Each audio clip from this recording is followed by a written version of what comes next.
Oke, di materi pertama kita itu adalah tentang pansarpening ya. Jadi kalau kita perhatikan pansarpening itu adalah singkatan dari chromatic sharpening.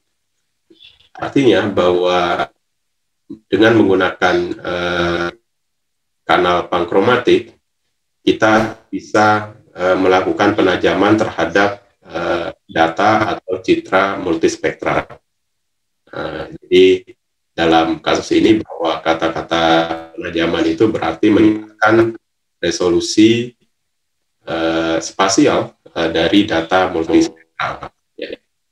Nah, dalam pelaksanaannya untuk mendapatkan data ini maka kita memerlukan dua set data.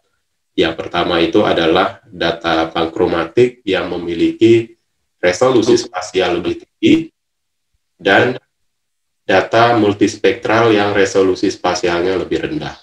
Di saat yang sama data pankromatik ini dia memiliki kekurangan. Kekurangannya itu adalah resolusi spektral itu lebih rendah daripada yang multispektral. Nah, sehingga nanti kita harapkan dari dua data yang masing-masing memiliki kekurangan dan juga kelebihan bisa mendapatkan sebuah data baru yang merupakan kombinasi dari kelebihan dari data yang sebelumnya.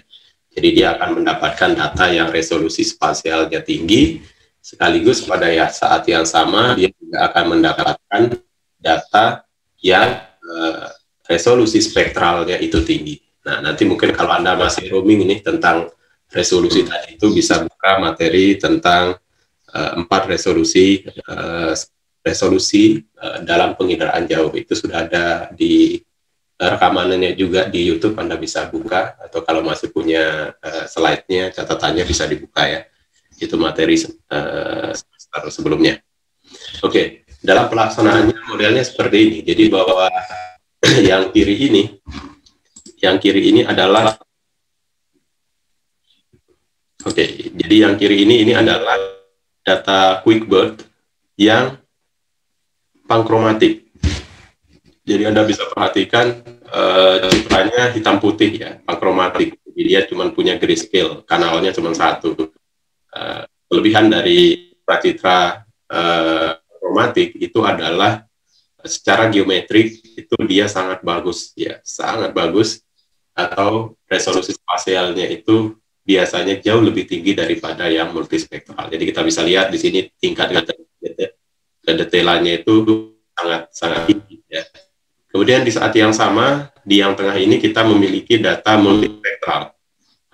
Kalau kita perhatikan dengan yang kiri, ngelihat yang kanan, yang tengah gitu ya. Ini ada warnanya ya. Ada warnanya, tetapi dia punya kekurangan. Kekurangannya apa? Gitu. Informasi geometriknya itu rendah, ya, rendah, agak kabur gitu ya. Jadi kalau Anda lihat ini kabur gitu ya, buram itu adalah karena memang gambarnya ya, bukan karena salah kacamata gitu ya. Jadi ini memang buram. Nah, dari dua data ini kita bisa mendapatkan data yang resolusi spasialnya itu lebih tinggi seperti yang paling kanan ini. Di saat yang sama kita juga bisa mendapatkan resolusi spektral, atau dalam hal ini bahasa sederhana kita itu kita bisa mendapatkan gambar yang berwarna gitu ya. Gambar hitam putih ditambah gambar yang berwarna menjadi gambar yang berwarna dengan resolusi yang lebih tinggi, resolusi spasial yang lebih tinggi. Kira-kira modelnya seperti itu. Dan pekerjaan ini menjadi pekerjaan yang sangat banyak yang perlu kita temui nantinya, terutama nanti kalau misalkan Anda ngambil mata kuliah tentang pengolahan citra resolusi tinggi, gitu ya, pengolahan citra resolusi tinggi di S2 itu mata kuliah itu ngajarin gimana caranya saya bisa melakukan ekstraksi informasi dari data spasial dengan resolusi spasial yang tinggi. Nah, ternyata di saat yang sama, walaupun citra resolusi tinggi, namanya citra resolusi tinggi, itu ternyata resolusi spasialnya itu biasanya masih terpisah antara yang pankromatik dengan yang multispektral. Sehingga kalau kita ingin mendapatkan misalkan 0,32, 21 meter, misalkan 21 cm GSD-nya, maka nggak mungkin kita dapatkan dari data multispektral secara langsung. Kita harus melakukan yang namanya unsharpening dengan menggunakan data pankromatiknya. Nah, kira-kira modelnya seperti itu ya. Kemudian selanjutnya adalah, ini adalah contoh juga. Jadi bahwa saya punya dua data, yang kiri adalah multispektral 240 cm atau 2,4 meter. Kemudian kanan itu adalah pankromatik 0,6 meter atau 60 cm. Nah, dengan dua data ini, saya juga bisa melakukan apa yang disebut dengan unsharpening. Jadi saya menajamkan resolusi yang ada di multispektral dengan menggunakan data pankromatik, ya, sehingga akan lebih mudah dilihat oleh mata karena dia berwarna. Jadi kita lebih mudah untuk mengenali objek-objeknya. Juga lebih mudah misalkan kalau kita ingin melakukan delinasi misalkan objek-objek itu, karena dia geometriknya sangat mudah untuk dikenal, gitu ya. Oke, selanjutnya ini yang penting. Jadi bahwa ketika Anda lulus nanti itu Anda harus punya pemahaman atau pengalaman, ini ya. Setelah Anda punya pemahaman, Anda juga harus punya pengalaman, gitu ya. Bahwa untuk melakukan sharpening itu banyak sekali metode yang bisa kita lakukan, dari metode yang sangat sederhana sampai metode yang kompleks. Nah, nanti di kuliah ini, di minggu pertama ini, materi pemanasannya adalah tentang ini. Jadi bagaimana Anda supaya bisa melakukan melakukan unsharpening dengan metode-metode yang berbeda. Nah, yang menjadi masalah itu adalah metode-metode juga tidak berasal atau tidak bisa dioperasikan dalam satu software atau dalam satu perangkat lunak. Kita perlu menggunakan beberapa perangkat lunak. Oke, yang pertama itu adalah ini hanya contoh saja. Maksud saya di luar itu banyak yang lain ya. Ini hanya contoh saja 5 gitu ya. Yang pertama itu ada namanya Groovy Transformation. Kemudian yang kedua itu IHS, Intensity Hue Saturation Transformation. Kemudian yang ketiga itu S3 Unsharpening Transformation. Kemudian yang keempat Simple Mean Transformation, dan yang terakhir Spectral Sharpening Method. Nah, ini adalah 5 contoh metode yang saya kira kalau kita kuasai, kalau Anda kuasai, kemudian nanti ada metode baru, itu mudah untuk memahami metode yang baru. Oke, selanjutnya adalah contoh ya. Ini yang pertama itu adalah Groovy ya. Groovy, jadi nanti Anda bisa cari ya di internet atau di buku, di sumber-sumber lain, Groovy itu apa sih? Nah, kira-kira seperti ini.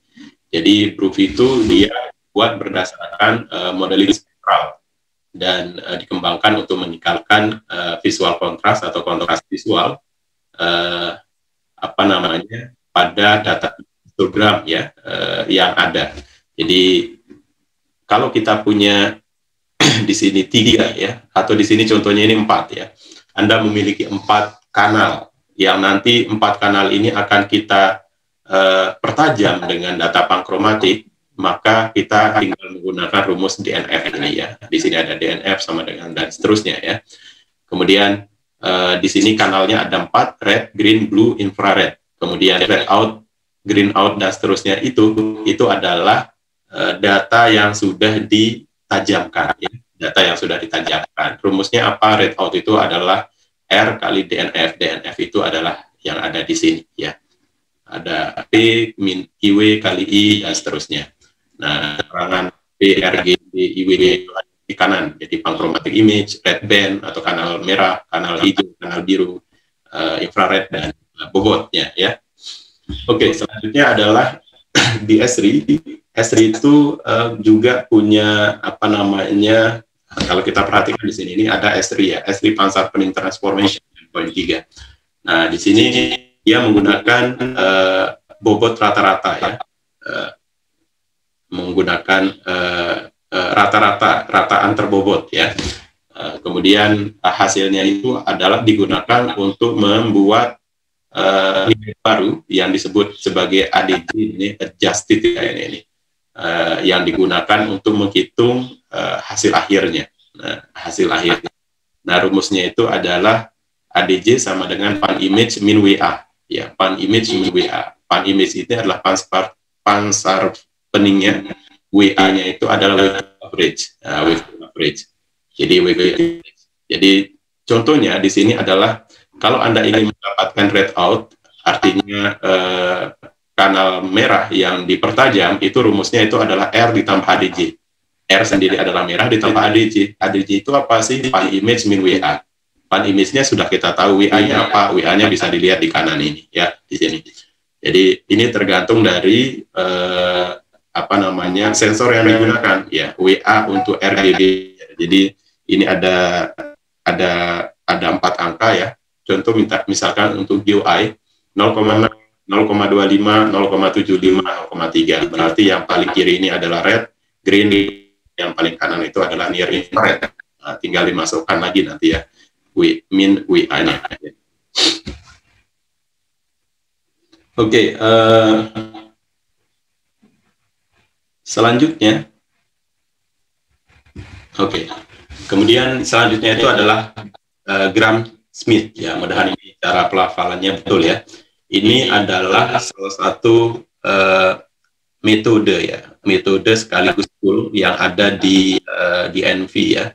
Dia menggunakan algoritma umum untuk ortogonalisasi, ya, ortogonalisasi vektor. Nah, dan ini kebetulan kita nggak bisa buka dia algoritmanya seperti apa. Jadi dia algoritma atau kodenya kode tertutup sehingga kita nggak bisa lihat. Tapi berdasarkan pengalaman saya ketika melakukan pansar ini adalah salah satu metode atau tool yang menghasilkan data pansar peningnya paling baik dibanding dengan yang lainnya. Oke, kemudian yang ketiga itu yang keempat itu adalah IHS atau IHS. Itu seperti yang tadi, dia melakukan transformasi citra multispektral dari RGB. Anda mungkin kenal di penginderaan jauh itu ada namanya color system, ya, color system, sistem warna. Ada RGB, IHS, dan seterusnya. Nah, dia di sini mentransformasikan RGB ke IHS. Kemudian intensitas yang resolusinya lebih rendah itu akan digantikan dengan data pankromatik. Kemudian nanti akan dikembalikan lagi setelah jadi dari IHS ke RGB untuk menghasilkan data dengan resolusi spasial yang lebih baik. Kemudian yang berikutnya itu adalah yang paling gampang, ya, namanya simple min. Nah, dari namanya saja sudah ketahuan. Nah, makanya ketika Anda mengerjakan tugas itu mulai dari yang mudah, ya, supaya nggak putus asa.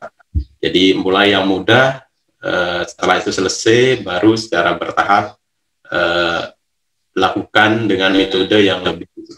Jadi kalau simple min ini adalah dia menggunakan rumus atau persamaan rata-rata sebenarnya, ya, untuk setiap kombinasi band. Jadi kalau kita perhatikan di sini misalkan readout, saya ingin mendapatkan kanal merah yang sudah ditajamkan dengan data pankromatik. Maka caranya bagaimana? Caranya itu adalah tinggal saya rata-rata saja. Red in ditambah pankromatik in dibagi 2. Nah, udah ketemu itu. Jadi red in ditambah pankromatik dibagi 2. Hijau bagaimana? Hijau ditambah pankromatik dibagi 2. Biru seperti apa? Juga sama. Biru ditambah pankromatik dibagi 2. Oke, begitu. Nah, ini adalah contoh. Kalau Anda kenal gitu, ya, ingat dengan kampus kita, ini adalah gambar kampus kita, ya, gambar kampus. Jadi kalau masih ada yang belum menangkap ini posisinya di mana gitu, ya, itu coba dilihat dulu kira-kira di mana gitu, ya. Jadi secara resolusi ini sangat bagus, 31 cm atau 0,31 meter.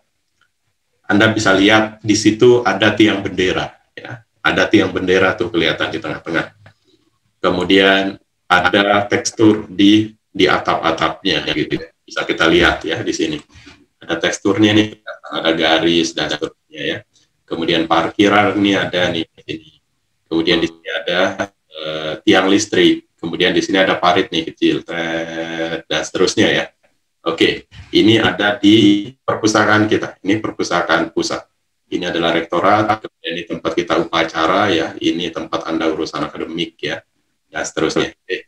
Selanjutnya itu adalah saat yang sama saya juga punya World View 3 multispektral, tapi resolusinya itu ternyata 2,5 gitu ya. Nah, sekarang dengan data ini sudah kelihatan bahwa ini lebih mudah untuk mengenali objek tadi. Oh, yang apa namanya, yang warna orange itu, orange atau coklat ya. Ini adalah apa namanya, ya coklat ini adalah genteng ya, genteng di sini. Oh, ini genteng dan seterusnya. Tapi beberapa detail yang sebelumnya bisa saya kenali itu mulai hilang. Saya tidak bisa melihat apa namanya, paritnya di sini seperti apa. Detailnya sudah hilang. Kemudian tiang benderanya juga sudah mulai tidak kelihatan dan seterusnya. Nah, jika saya gabung, saya akan mendapatkan citra yang lebih mudah saya kenal. Contohnya misalkan ini kebetulan brightness-nya saya tinggikan gitu supaya terang saja.